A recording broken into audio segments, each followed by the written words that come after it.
여러분 안녕하십니까? 꿀송이 보약 큐티 시간입니다. 세상이 어수선하고 어렵지만 우리는 어느 상황이든지 오늘도 하나님 말씀을 붙잡고 나아가기를 원합니다.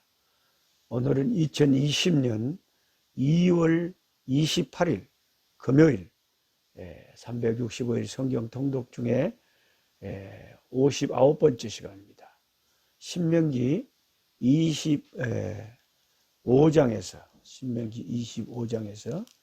27장 말씀까지입니다. 25장에서 27장.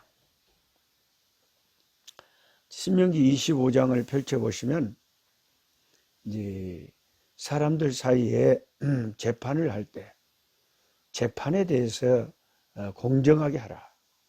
1절에 사람들 사이에 시비가 생겨 재판을 청하면 재판장은 그들을 재판하여 의인은 의롭다 하고 악인은 정죄할 것이며, 항상 믿는 사람은 옳고 그름을 분명하게 해야 됩니다. 옳은 것은 옳다 하고 그른 것은 그리라 하고, 신약의 예수님은 분명히 예수 믿는 사람은 그런 부분을 확실하게 해라고 했습니다. 그래서 믿는 사람들이 관여하는 모든 것에는 공정함이 항상 있어야 돼요. 악인에게 태형이 합당하면 재판장은 그를 엎드리게 하고 그 앞에서 그 죄에 따라 수를 맞춰 때리게 하라. 태형으로 39대를 때리고, 너무 많이 때리면 또 사람이 죽을까 봐서 그래도 40까지는 때리려니와 그것을 넘기지는 못하라. 여기는 40까지는 때리라 그랬잖아요. 근데 이 말씀을 지키고 싶어서 40까지는 때렸는데, 40하고 때렸는데 깜빡 하나를 착각해갖고 41를 때려보면 이 법을 어기는 거잖아요. 그래서 안전하게 하려고 40까지 때릴 수 있는데 40에 하나 감하게 때렸다. 그만큼 의대인들이 철저하게 이 말씀을 지키려고 했다는 거죠. 40까지는 때리라고 했어요. 그것을 너무 심하게 때려서 또 생명에 지장을 주면 안 되는 거예요. 그 다음에 4절에 그 유명한 곡식 떠는 소에게 망을 씌우지 말지니라. 제가 어려서 교회 다닐 때 우리 시골교회 목사님이 설교하시면서 이 말씀을 하신 게, 저는 이런 말씀이 성경에 있는 줄 몰랐는데, 목사님이 말씀을 하면서 아마 그때 교회가 어려워서 좀 사례비를 몇 달 좀 제대로 못 드리고 있는 상황이었던 것 같아요. 목사님 많이 힘드셨는지 곡식 떠는 소에게 망을 씌우지 말라 그랬다. 우리 제가 선교하던 그 레소토 산속에도 가보면, 요즘도 그 아프리카 레소토 산속 같은 데는 곡식을 이렇게 떨고 추수를 할 때 소가 이용이 됩니다. 소가 마당에서 그 곡식을 막 밟고 지나 뺑뺑 돌면서요. 그럼 이제 곡식을 이제 떨어야 되는데, 그때에 소가 일에 열중하라고 입에다가 망을 씌워버렸잖아요. 소가 자꾸 먹느라고 일 열심히 안 할까 봐서. 근데 하나님은 곡식 떠는 소한테 망을 씌우지 말라. 참 동물까지도 배려하시면서, 야, 그 소도 먹어가면서 일해야 될 거 아니냐. 너무 잔인하게 소만 부려먹지 말고 그 곡식 떠는 소한테 지도 가끔 힘들면 곡식도 입에다 넣어서 먹어가면서 일할 수 있도록 해라. 곡식 떠는 소에게도 망을 씌우지 말라고 했는데, 이제 교회에서 일하시는 목사님에게 생활비를 못 드리니까 목사님이 이 말씀을 하셨던 거, 참 가슴 아픈 옛날 가난했던 시절에 교회 이야기가 생각납니다. 그 다음에 이제 5절부터는 25장에 이제 죽은 형제에 대한 그 계대 의무다 그랬죠. 자기 형님이 아이가 없는데 자손을 없이 사고로 죽었다고 했을 때 그 혼자 된 가부된 형수는 다른 데 시집가지 말라는 겁니다. 다른 데 시집을 가지 말고 그 남편의 형제된 그 형제들이 그 형님의 부인이 형수가 자식을 가질 수 있도록 이렇게 하라. 지금 모세가 이렇게 하나님의 율법을 주기 전에 옛날에 우리가 창세기를 볼 때에 유다의 그 자식들 가운데 유다의 며느리 다말이 시집을 갔는데 첫 남편이 죽어버렸잖아요. 그런데 이런 풍습을 따라서 이미 이 율법이 있기 전에 그때도 그 둘째 동생이 형수 다말에게 갔지만은 이제 자기가 해야 될 사명을 제대로 안 해가지고 심판을 받아서 죽었는데요. 이런 말씀이 있는 거예요. 그러니까 이것은 오늘날 우리가 생각하고 왔다 남사스러워서 어떻게 그럴 수가 있냐. 오늘 신약에 있는 말씀은 아니고 구약에 이런 율법을 주신 하나님의 의도가 뭐냐. 의도는 그만큼 그 생명을 후대에게 생산하고 이어가고 이런 것을 중요시했어요. 생육하고 번성해야 된다. 그럼 예를 들어서 형님이 먼저 돌아가셨는데 형수 혼자 계신데 형님 가문이 없어져 버린 거잖아요. 가문이 없어져 버리는 것은 하나님이 원치 않으셨다. 그 가문을 이어가도록 하는 것이 굉장히 중요하게 하나님은 생각을 하셨다. 이렇게 이해하시면 되겠습니다. 그래서 이제 그 자기 남편의 살아있는 형제 가운데 아무도 아이고 나는 안 할라네 하고 이 율법이 있는데도 불구하고 의무를 다하지 않으면 어떻게 할 거냐.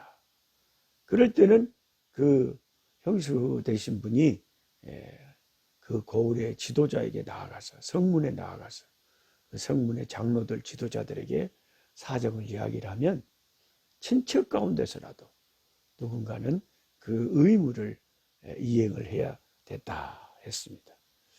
그래서 그걸 원치 않을 때는 신을 벗어서 나는 그 의무를 행치 않겠습니다 하고 내어주는 풍습이 있었는데 이 말씀이 있었는데 이 말씀에 따라서 우리가 룻기서를 보면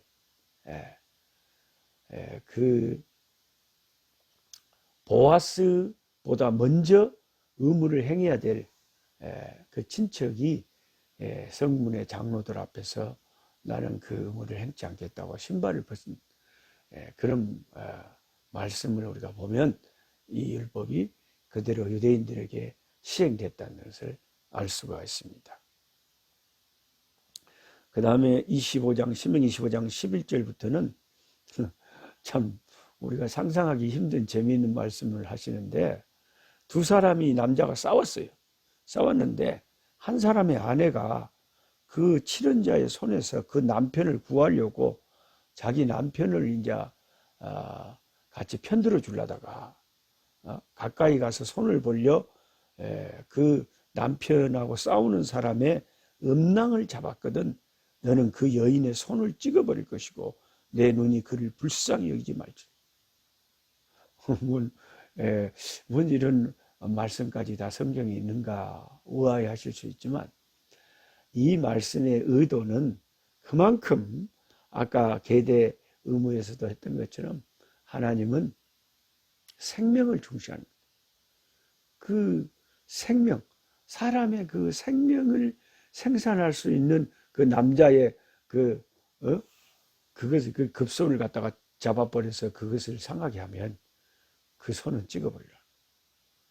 그래서 참 그 끔찍이도 생명을 중시하시는 하나님이심을 우리가 알 수가 있습니다. 그래서 요한복음에서 사도 요한이 제일 중요하게 말하는 세 가지 단어가 있는데 제가 요한복음 강의할 때도 말씀드렸습니다만은 들으신 분은 알 거예요. 그래도 한 번 들으면 또 잊어본 게 제가 자꾸 반복을 해드립니다. 요한복음에서 사도 요한이 최고로 강조하는 세 가지 단어가 있는데 영어로 단어로 하면 전부 L로 시작합니다. L. 그래서 라이프, 생명, 라이트, 빛, 그 다음에 또 뭐죠? 라이프, 라이트, 또 엘로시가 러브, 사랑. 사랑과 빛과 생명입니다. 그래서 여기 지금 이런 남사스러운 것 같은 이런 말씀을 해놓은 것도 하나님은 생명을 중히 여기는 하나님, 생명. 그래서 요한복음을 쓴 이유가 이 글을 읽는 사람들로 하여금 영생, 영원한 생명을 얻게 하려고 그러나요? 생명. 생명이 중요한 거예요. 예수님이 우리에게 영원한 생명의 근원이 되세요. 요즘 그 코로나19 이게 막 온 세상에 번지고 한국도 난리잖아요. 그런데 그 코로나19 이 사태에 이게 굉장히 이 바이러스가, 폐렴 바이러스가 너무나도 어지간한 항생제 치료하기도 힘들고 잡히지가 않잖아요. 그 번져가는 것이 너무 무섭게, 어떤 사람이 그 공동체에 가서 잠깐 같이 갔는데 거기 다른 사람이 감염됩니다. 그 감염되는 그게 얼마나 무섭게 그 바이러스가 감염되냐. 그럼 여러분 예수님의 생명의 능력이란 것은 얼마나 크겠어요. 여러분이 예수의 이름을 딱 부르면 그 예수 이름이 그 속에 들어가면 얼마나 놀라운 그 생명을 감염시켜버립니다. 영원한 생명이 감염돼요. 영원한 생명이 들어와 버려요. 영생을 얻게 됩니다. 영생. 그래서 기독교는 한마디로 생명에 관한 종교다라고 할 수가 있는 것입니다. 그래서 이런 율법을 보면서 참 이상한 법도 다 있네. 어째서 자기 남편 편들다가 남편하고 싸우는 남자를 실수로 그 급소를 건드려 버렸는데 그 급소 건드린 손을 잘라버리려고 하느냐. 그만큼 하나님이 생명을 중시하신다. 이렇게 기억을 하시면 될 것 같습니다. 그 다음에 17절부터는 아말렉에 대한 기억을 지워버려라. 아말렉은 애굽에서 나올 때 제일 먼저 공격한 이 족속이 아말렉 족속이었습니다. 그리고 18절에 그들이 너를 길에서 만나 내가 피곤할 때에 내 뒤에 떨어진 약한 자들을 쳤고 그랬어요. 적은 항상 피곤하고 약한 자를 먼저 공격하는 습성이 있어요. 그래서 저와 여러분이 영혼이 약하고 피곤하면 마귀에게 공격을 당합니다. 마귀에게 공격을 당하면 쉽게 이기지를 못하죠. 피곤하고 약하니까. 그래서 피곤하고 약하고 뒤처지는 이런 것을 우리가 항상 주의하고 조심을 해야 합니다. 감기도 누가 걸립니까? 제가 한국에 와가지고 너무 피곤하게 막 급하게 막 쉬지 못하고 돌아다녔더니 독감이 와버렸어요. 독감이 들어서 말도 제대로 못하고 목이 이만큼 부었는데 극동방송 공개홀에 수백 명이 그렇게 또 기도 제목을 가지고 기도 받겠다고 줄 서 있는데 속으로는 좀 다른 목사님들한테 가서 좀 기도를 받으면 좋겠구만, 굳이 설교하고 힘든 나한테 꼭 이렇게 와야 되나, 그런 생각이 들었지만 그래도 죽으면 죽으리라. 그래도 기도를 받겠다고 서 있는데 어떻게 합니까? 해줘야죠. 모기 같은 소리로 온 힘을 다 쥐어짜서 죽을 힘을 다해서 기도를 해줬던 기억이 납니다. 피곤하고 지치면 감기에도 쉽게 걸리고 영적으로도 피곤하고 지치면 아말렉에게 공격을 당한다. 또 이게 이제 출애굽기가 상징적인 어떤 구원에 관한 상징이 강한 책이라면 애굽이 이 세상이고 출애굽한 것이 예수님으로 인해서 구원받은 거라면 이 아말렉은 하나의 육신의 공격이라고 어떤 학자가 말했어요. 그래서 구원받은 우리에게는 항상 아말렉의 침공이 항상 계속됩니다. 그래서 우리 영혼이 피곤하고 지치면 육신이 공격을 한다. 육신은 죄로 타락됐기 때문에 육신의 안목과 이생의 자랑과 정욕들이 우리를 공격을 하면 이기기가 쉽지가 않다. 그래서 항상 대비를 하고 있어야 돼요. 아말렉을 멸절시켜버리라는 이 신명기 25장의 말씀을 우리가 기억했습니다. 그 다음에 신명기 26장에 가면 토지소산 중에 특별히 11조와 첫 열매, 여기는 한글 성경에는 만물이라고 그랬죠. 만물소산이라고 그랬죠. 만물소산이 뭐다냐? 그냥 first fruits of the soil. 그 땅에서 처음 익은 열매를 만물소산이라고 그러는 거예요. 2절에 네 하나님 여호와께서 내게 준 땅에서 그 토지의 모든 소산의 만물을 거둔 후에, 우리가 맏아들이라 그러잖아요. 첫째 아들. 그러니까 만물이라고 그러면 좀 한국말로 읽을 때 만물이 뭐다냐, 쉽게 말하면 영어로는 이제 first fruit, 첫 번째 열매. 항상 처음 익은 열매는 하나님 앞에 드리라.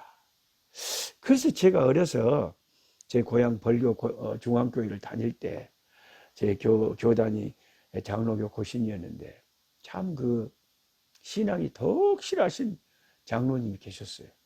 장로님 지금은 이제 목사님이 되셨지만, 그 장로님은 제가 교회 다니면서 보니까 항상 어떻게 하시냐면 이 성경을 늘 읽으시니까 아마 이런 성경을 읽고 그런 생각을 하셨는지 모르겠는데, 만물소산 첫 열매는 하나님 앞에 드리라고 해놓으니까, 그럼 신약에 우리는 이제 그런 율법에서 다 자유하지만 그런 정신을 가지시고, 우리 장로님이 그 첫 해에 나면 자녀들이 포도 아빠 사주세요 그러잖아요. 그럼 포도를 자기 가정 식구들이 처음 먹기 전에 그 포도를 처음 나온 포도가 있으면 사가지고 사택에 가서 목사님께 사드리고, 목사님을 이렇게 대접을 하시고, 그리고 포도를 사서 자기 집에 와서 자녀들에게 주셨어요. 제가 그런 걸 몰랐는데 사택에 목사님께 인사드리고 갔더니 목사님께서 그 장로님 말씀을 그렇게 하시더라고요. 그게 장로님은 우리가 꼭 뭐 부약처럼 섬겨야 될 필요는 없지만은 그 어떤 그런 사상이나 정신으로 교회와 또 성전에서 일하는, 교회에서 일하는 주의 종들과 이런 그분들 그렇게 첫 열매를 기념해서 그렇게 섬기고 드리고 싶었던가 봐요. 저는 모든 사람들이 다 그래야 된다라고 생각은 안 합니다. 그러나 그 장로님의 그 정신이 상당히 저한테는 인상적이었다 하는 것은 남아 있습니다.